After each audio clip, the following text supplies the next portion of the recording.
Hello పిల్లలు, ఎలా ఉన్నారు? చిన్నమ్మ చెప్పే చిన్న కథ విందామా?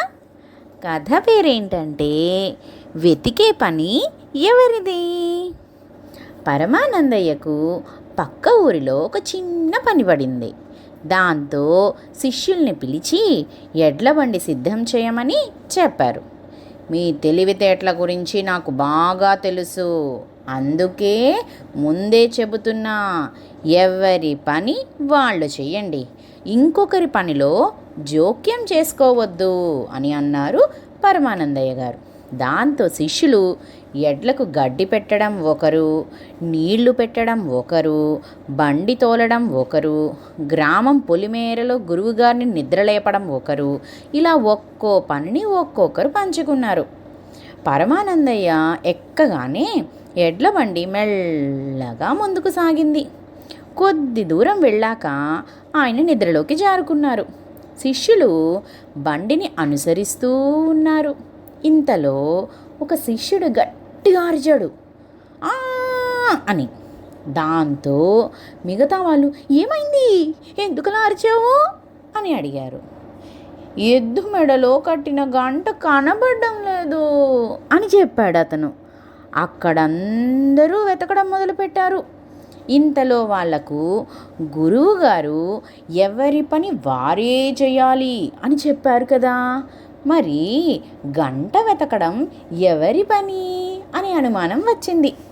దాంతో ఇది నా పని కాదు అంటే ఒకరు, ఇది నా పని అస్సలు కాదు అని మరొకరు, ఇలా అందరూ వెతకడం మానేశారు. అప్పుడే శిష్యుల్లో ఒకరు, మిగతా వాళ్ళ పనిలో జోక్యం చేసుకోవద్దు అని గురువుగారు చెప్పారు కదా, మరి పోయిన గంట ఎవరిది?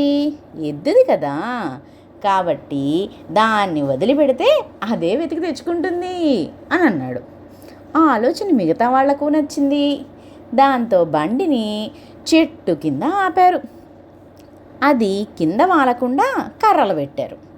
ఒక ఎద్దును చెట్టుకు కట్టేశారు. మరో దాన్ని వదులుతూ పోయిన గంటను తెచ్చుకోమని చెప్పారు. దాంతో అది పరిగెత్తుకుంటూ ఎటో వెళ్ళిపోయింది. ఇంతలో పరమానందయ్య గారికి మెలకువ వచ్చింది. ఒక ఎద్దు కనిపించకపోవడంతో శిష్యుల్ని అడిగారు. జరిగిందంతా చెప్పారు వాళ్ళు. ఆ మాటలు విని శిష్యుల అజ్ఞానానికి ఆయన తల కొట్టుకున్నారు. ఇక చేసేది ఏమీ లేక వాళ్లను తీసుకొని ఇంట బాట పట్టారు పరమానందయ్య గారు. అర్థమైంది కదా పిల్లలు? దీన్ని బట్టి మీకేం అర్థమైంది?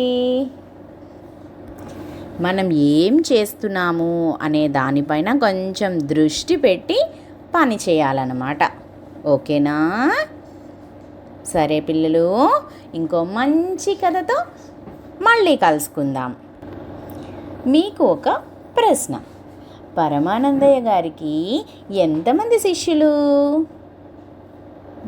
సమాధానం కామెంట్ చేయండి. బాయ్.